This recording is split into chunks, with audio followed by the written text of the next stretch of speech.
Assalamualaikum warahmatullahi wabarakatuh. Perkenalkan, nama saya Siti Wedayati dari Prodi Fisika Teknik Unpad. Pada kesempatan kali ini, saya akan membuat video podcast pembicaraan saya dengan seorang wanita karyawan yang sebentar lagi akan menjadi pegawai. Kata beberapa orang sih, karyawan dengan pegawai itu beda ya. Mungkin kakak lebih tahu, soalnya saya belum terlalu ngerti lah ya. Apa kabar kak? Alhamdulillah baik. Boleh perkenalan dulu? Perkenalkan, nama saya Uraimi Syahida. Saya lulusan Sarjana Ekonomi Fakultas Ekonomi Bisnis Untan tahun 2017. Asalnya dari mana? Asalnya saya dari Ngabang. Sama lah ya berarti. Saya pun dari Ngabang juga. Kakak Ngabangnya di mana? Saya di Tungkul. Oh, di Tungkul. Terus sekarang kakak kerja di mana? Sekarang saya kerja di restoran Sapi Barbere sebagai administrasi dan accounting di sini. Di sini saya kerjanya udah sekitar 18 bulan ya, dari si Sapi ini berdiri itu bulan Juni 2019. Jadi berarti kakak tuh administrasi yang pertama lah ya di sini. Begitu restonya buka langsung megang administrasi di sini, dan itu pertama kalinya ngerasa jadi admin restoran. Wah, ambiar sih. Berarti ini pengalaman pertama lah ya? Iya, pengalaman pertama. Kan sebelum kakak kerja sebagai administrasi di Sapi nih, kakak pernah ngelamar kerja di mana aja? Kalau ngelamar kerja udah banyak ya, kalau dihitung-hitung dari selesai sidang tuh udah mulai ngirim-ngirim lamaran, tapi kebanyakan yang online sih, karena kan lebih irit ya, nggak memakan biaya. Terus kalau dibilang udah ngirim lamaran udah banyak, saya ada kali ratusan. Udah pernah ngelamar di BPJS Ketenagakerjaan, udah pernah ngelamar di Bangkalka, udah pernah ngelamar di Auto 2000, Trasindo. Itu yang sampai tes, yang sampai wawancara tuh di situ. Itu kemudian pernah kerja di honornya itu di Landak, di Ngabang. Oh, itu di dinas mana kak? Atau perusahaan apa gitu? Di pemberdayaan perempuan, kantor BKKBN di Landak, Ngabang. Itu kakak kerja di bagian apa? Itu pelayanan KB. Berarti bagian administrasinya juga? Iya, itu administrasi, tapi kayak 50% administrasi, 50% pelayanan. Sama sih, sama halnya sih. Kurang lebih juga sih di sini. Kalau di sini kan bisa dibilang 60% lah administrasi, 40% itu tetap ketemu sama konsumen, tetap dengar review dari mereka, tetap ada interaksi lah sama mereka. Oke. Itu kakak kerja di sana berapa bulan? Berapa bulan ya? Kurang lebih 1 tahun kayaknya. Enggak deh, nggak sampai 1 tahun, setengah tahun.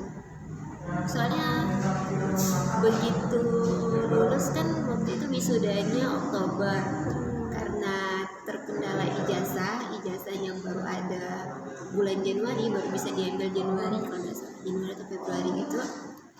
Jadi dari Oktober sampai ke tahun baru itu menikmati masa-masa kosong Di rumah lah ya? di rumah, menikmati masa-masa kosong. Berarti dari Januari itu dia baru cari-cari kerja, baru beneran kerjanya di kantor. Udah itu 2018, setahunan.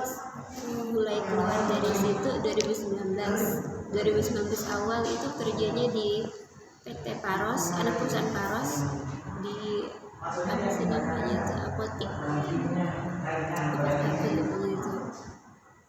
Senturi. Oh, jadi itu perusahaan? Ya, itu perusahaan, anak perusahaannya Paros. Tadi kan sebelumnya kakak ada bilang kakak pernah bekerja di PT Paros setelah kakak berhenti bekerja di BKKBN Kabupaten Landak ya. Kalau di Paros itu kakak di bagian apa? Paros itu lebih ke bagian administrasi sama obat-obatannya sama marketingnya. Jadi merangkum gitu ya? Merangkum. Soalnya kan kebanyakan sekarang kan kerjaannya ada yang disatu-satuin gitu kan, maksudnya yang dirangkum gitu, tapi lebih ke marketing sih. Jadi kayak kita tuh kan Paros itu punya banyak jaringan apotik ya yang ada di Pontianak. Nah nanti kita tuh ditugasin biasanya satu orang itu megang 3 sampai 5 apotik. Nah itu ntar kita disuruh buat kunjungan ke apotik gitu, ntar kita nawarin produk-produk kita, produk-produk yang dari Paros ada orderan atau enggaknya, kita tanya. Paling jauh sih waktu itu pernah kenanya di Siantan, Apotik Agung 2 Siantan, Apotik Agung Siantan. Itu paling jauh dan perjalanannya paling memakan waktu dan mereka paling on time lagi. Kenapa kakak lebih memilih menjadi karyawan daripada berwirausaha kayak gitu? Kan kebanyakan nih orang yang kuliah di ekonomi biasanya dia tuh lebih memilih untuk membangun usaha sendiri gitu. Sebenarnya sih kalau bilang mau bangun usaha sendiri tuh kakak juga pengennya itu malah tinggi banget ya, pengennya tuh punya brand jilbab sendiri, jilbab yang syar'i, angkat tentang syar'i tapi tetap fashionable yang bisa dipakai tanpa ada image yang syar'i. Itu ibu-ibu loh pengennya kayak gitu. Tapi ya seiring berjalannya waktu tuh sebenarnya pengen mulainya tuh dari cari-cari tempat les buat jahit. Jadi ntar kalau udah bisa jahit baru ntar kita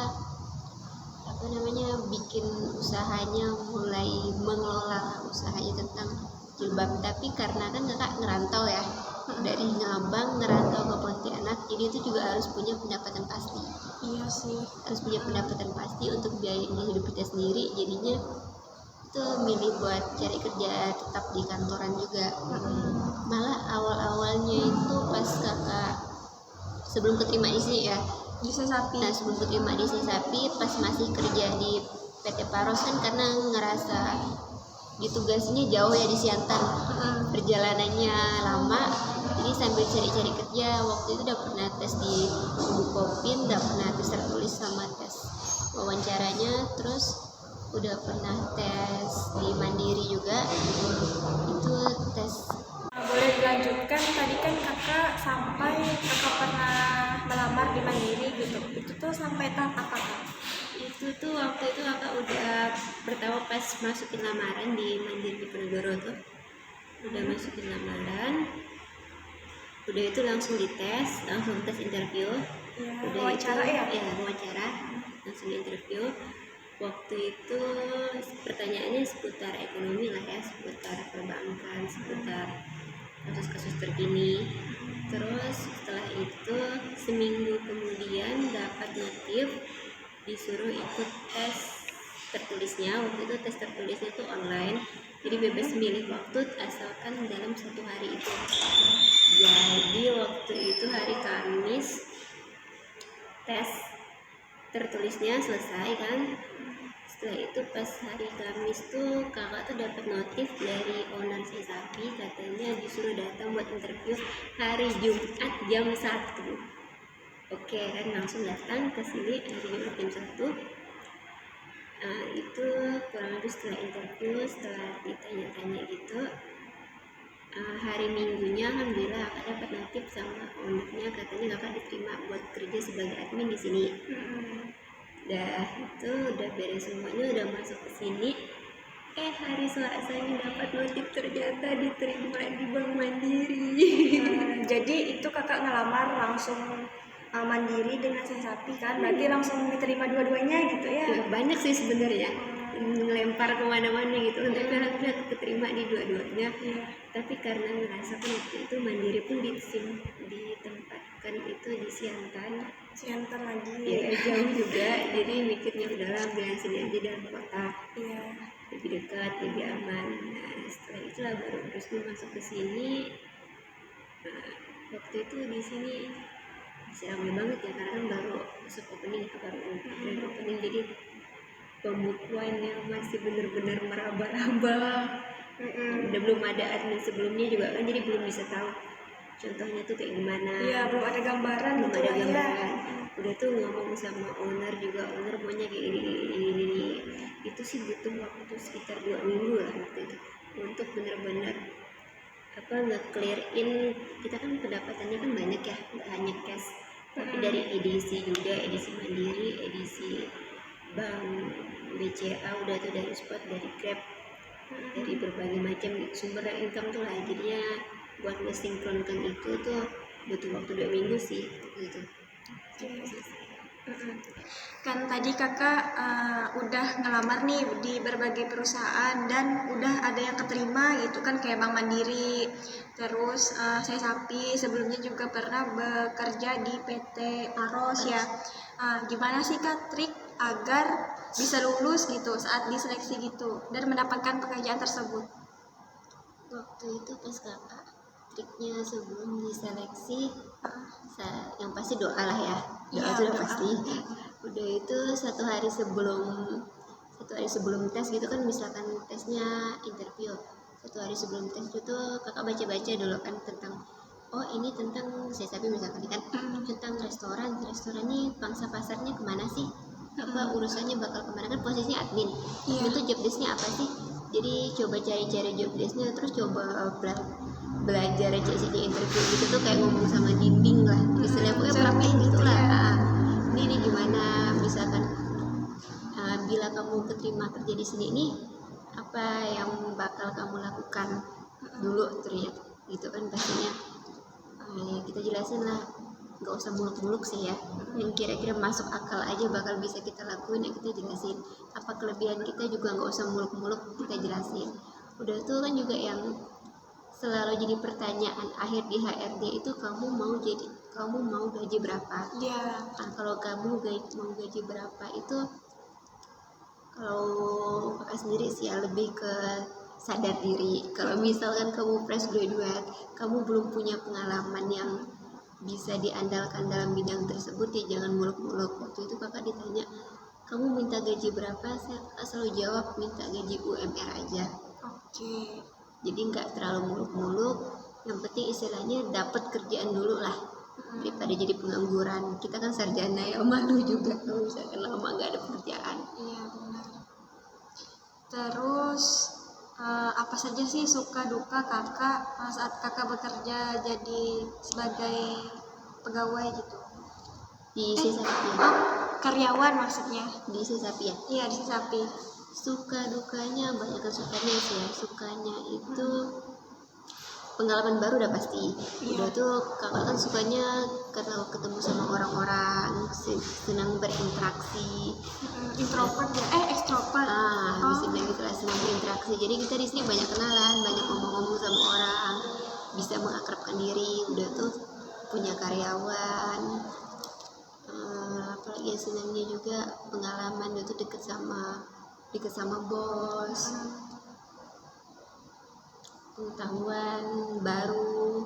Udah itu kita bisa tahu kayak misalkan gini loh, visi misi buat berbisnis tuh yang mesti disiapin tuh apa aja. Jadi istilahnya kayak pondasi bisnis tuh kita bisa belajar.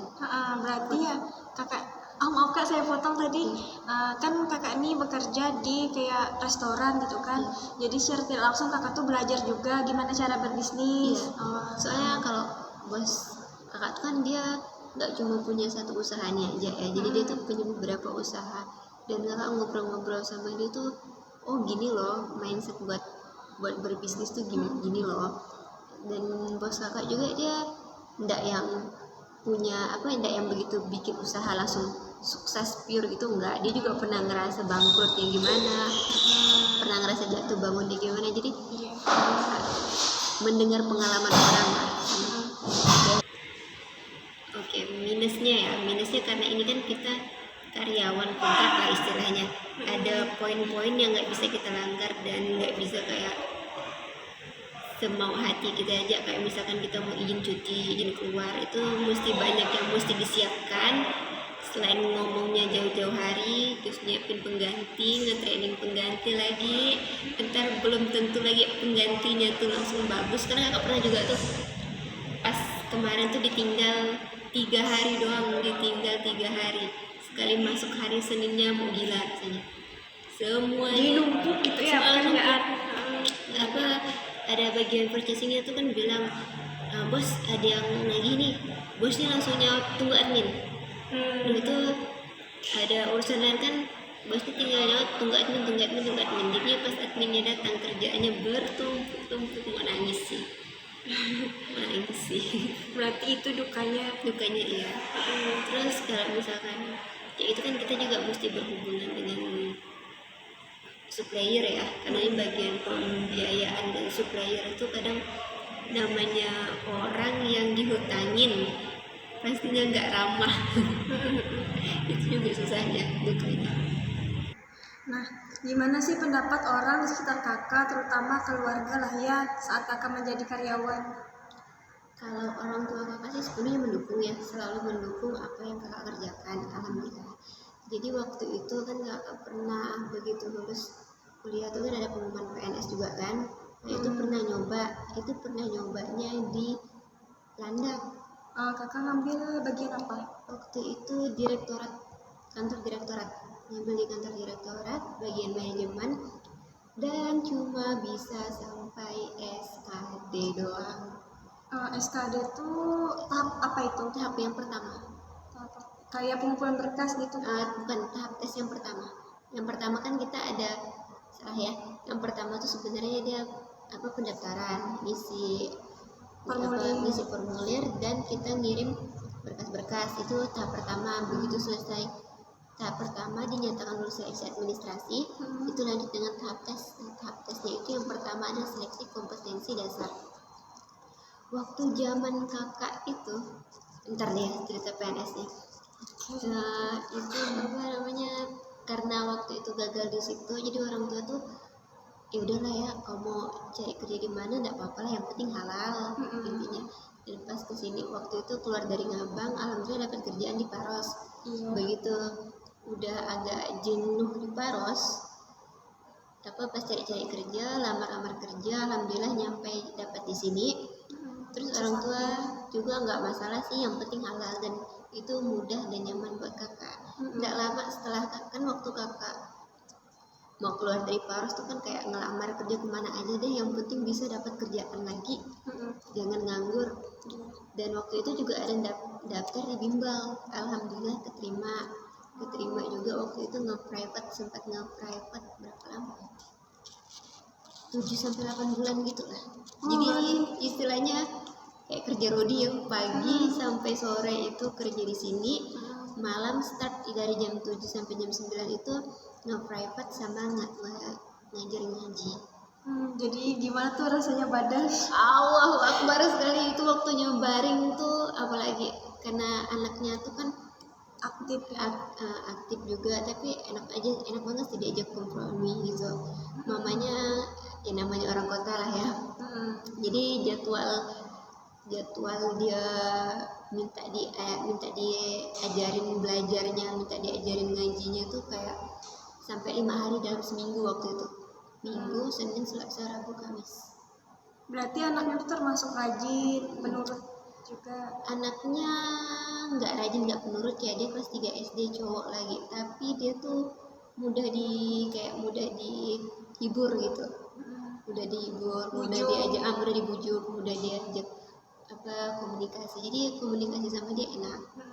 Itu saya enak banget malah. Begitu orang tua begitu dengarnya, ya ampun kok segitunya banget sih cari duit ini. Karena waktu itu sih ya, kalau dari kakak sendiri emang pengen banget dapetin kerjaan yang ngeles nih tadi, bukan berarti gaji di sini nggak cukup ya, makanya kalau gaji di sini sih alhamdulillah sampai bisa nabung segala. Karena pengen ngerasa gitu ngedidik anak tuh kayak gimana sih, bisa belajar tuh kayak gimana sih. Dan pas kita sama-sama belajar, setelah berapa bulan gitu kan baru ngomong-ngomong sama ibunya baru tahu kalau kakak tuh dari ekonomi, bukan dari FKIP. Baru tahu kalau kakak dari ekonomi, jadi tidak nyangka juga awalnya. Tapi alhamdulillah anaknya itu istilahnya nurut sama kakak, kayak klub gitu lah sama kakak. Sampai waktu bulan ke-9 kakak mau keluar tuh, mau berhenti dari situ soalnya kerjaan di sini udah tidak bisa dibagi-bagi lagi rasanya. Mamanya sampai bilang, ntar kalau izamnya, namanya kan izam ya, izamnya mau belajar bolehlah bu guru ya, panggil bu guru ini gitu. Izamnya gini, soalnya anak itu yang udah klop sama kakak juga kan. Hanya anak pertamanya, anak keduanya juga tuh kalau misalkan dia di abangnya belajar tuh pengen ikut aja. Lumayan banget, malah kita dapat pengalaman gini loh jadinya jadi ibu, gini loh jadinya jadi guru buat anak kita nanti gitu. Banyak. Ngomong-ngomong, yang kelanjutan kakak jadi PNS tadi kan gugur ya. Kemarin kan ada pembukaan lagi nih, sebelum corona itu kan ada pembukaan PNS. Kakak nyoba daftar lagi kah? Ya, nyoba lagi. Sebenarnya kan kakak pengen daftar di Landak, tapi ya begitu, karena kerja di karyawan swasta susah banget mau pulang mau keluar, karena juga nggak mungkin kalau ke Ngabang itu cuma 2-3 hari, capek. Jadi nyoba di sini, daftar di Kuburaya. Waktu itu di Kuburaya itu kan yang paling simpel ya, dia nggak ada antri-antri sama sekali. Dia cukup kumpulin berkas online, dan alhamdulillah lulus tahap pertama kan, verifikasi berkas. Terus lanjut ke tahap kedua, seleksi kompetensi dasar. Ini berbeda banget, seleksi 2019 dengan 2018 itu beda banget. Bisa dibilang kalau tahun 2018 dia kan ada 3 tes ya, tes wawasan kebangsaan, tes karakteristik pribadi, sama tes intelijensi umum. Tes intelijensi umumnya tuh bisa dibilang pembunuhan. Itu yang tahun 2018 ya, 2018 itu bisa dibilang tahun pembunuhannya Tio lah. Kalau buat orang kan katanya kebanyakan jatuhnya di TKP ya, tapi kakak alhamdulillah jatuhnya di Tio, bukan di TKP, bukan di TWK. Waktu itu skornya aman waktu 2018, hanya pas 2019 skornya juga aman sih, tapi karena kalah di perankingan jadi nggak bisa lanjut ke seleksi kompetisi bidang. Beda sama 2018 yang 2019 kemarin. Kalau di 2018 tuh persiapannya bisa 3 bulan sebelumnya lah ya, karena kan kerjaannya nggak terlalu berat. Sedangkan di 2019 nih kakak udah kayak ala ini sih uji nyali, jadi yang penting merasa ya lah tes tahun ini persiapannya tuh paling cuma 2 minggu lah buat belajar. Tapi alhamdulillah lulus peringkat pertama. Jadi berarti kapan tuh kakak jadi PNS? Itu masih ada waktunya. Waktu itu kan bulan 2 tesnya. Itu alhamdulillah nyatain lulus. Karena corona yang harusnya dijadwalin bulan 4, jadi mundur jauh banget. Waktu itu tes lagi seleksi kompetisi bidangnya itu bulan September, 15 September waktu itu. 15 September baru seleksi kompetisi bidang. Itu juga alhamdulillah diumumkan pas tanggal 30 bulan Oktober, alhamdulillah dinyatakan lulus. Alhamdulillah. Berarti hitungannya kakak ini udah jadi PNS kan? CPNS. Oh, CPNS. Tinggal nunggu SK nih. Itu mulai kapan kakak kerja? SPMT-nya sih diperkirakan 1 Januari. Oh, berarti dari tanggal 1 Januari kakak udah pas gitu jadi PNS? Ya, insya Allah. Alhamdulillah. Oh iya, sebelum terlalu jauh, kan kakak belum jelaskan nih kakak ngambil di bagian apa gitu, di dinas apa atau perusahaan apa? Kakak waktu itu ngambilnya di bidang manajemen di kantor Bapeda Kuburaya, Badan Pendapatan Daerah Kuburaya, di bagi formasi ahli pertama perencanaan dan pembangunan. Formasi itu di Bapeda Kuburaya. Alhamdulillah dinyatain lolos. Tinggal menunggu SPMT-nya dan menunggu kapan harus disuruh tugas. Jadi karena begitu udah dinyatakan lulus, beberapa hari setelahnya kakak ngajuin resign sama bos kakak yang di Sisapi. Ya, yang di Sisapi, karena kita punya aturan 1 bulan keluar itu 1 bulan sebelum berhenti itu 1 bulan sebelum keluar. Iya. Jadi sebelumnya harus ada notis, harus ada pemberitahuan dulu sama mereka. Biar mereka tuh bisa cari penggantinya. Jadi sekarang ini lagi dalam tahap mencari penggantiku ya. Udah dapat tuh penggantinya? Masih belum, terlalu pusing. Berarti tinggal nggak sampai sebulan lagi lah ya hitungannya. Tapi ntar bisa digenjot sih. Namanya orang kan, kalau kakak dulu aja nggak ada yang nge-mentor ya, istilahnya nggak ada yang ngajarin kamu mesti gini, kamu mesti gitu, yang mesti kamu lakukan ini, yang mesti kamu lakukan gitu. Zaman kakak kemarin tuh kakak semuanya nyoba sendiri, trial and error sendiri, merasa kena omel juga sendiri. Kalau ini kan itu aja yang 2 minggu bisa, alhamdulillah ya, bisa langsung normal, bisa kerja dengan baik. Di situ apalagi yang punya mentor harusnya 1 minggu udah bisa. Iya. Tergantung niat sih sebenarnya. Tergantung niat dan usaha kita juga ya, mau segimana gitu. Berarti kakak tuh pas masuk Wisata Sapi merasa saat masa-masa sulit itu 2 minggu awal masuk. Setelahnya tuh udah jalanin aja gitu ya. Udah alhamdulillah sih setelah 2 minggu. Menurut kakak pegawai sama karyawan tuh beda nggak sih atau sama? Kalau menurut kakak pribadi sih ya beda. Kalau karyawan itu yang kerja di bidang swasta. Kalau pegawai itu yang kerja di bidang pemerintahan. Bidang Oh berarti pas pembukaan tadi benar kan saya ngomongnya kakak sekarang karyawan, sebentar lagi akan menjadi pegawai. Terus apa sih kata sukses? Apa sih arti sukses menurut kakak? Sukses itu saat kamu berhasil dan kamu berguna bagi orang-orang di sekitar kamu. Impian yang sudah kakak capai saat sekarang, kan dari kakak lulus dari tahun 2017 sampai 2020 nih, jadi kan waktu udah bekerja selama 3 tahun ya? Iya. Nah kurang lebih 3 tahun lah ya. Apa saja sih yang sudah kakak dapatkan? Udah memberi sesuatu sama orang tua, sama adik. Udah itu kalau buat kakak sendiri udah ada tabungan, udah pokoknya yang pernah diinginkan orang tua tuh alhamdulillah bisa tercapai, bisa ngasih mereka. Udah itu cita-cita dari kecil pengen jadi PNS alhamdulillah tercapai. Terus nextnya yang belum tercapai mungkin pengen bikin bisnis sendiri sih. Oh yang kayak buat kerudung tadi? Buat itu sendiri, pengennya bikin brand sendiri, mau itu jilbab sama gamis yang casual, yang trendy tapi tetap syar'i. Jadi pengen mengubah stigma kalau perempuan bergamis dan berjilbab panjang itu seperti ibu-ibu. Enggak gitu ya? Iya, enggak seperti ibu-ibu, itu pengen diubah.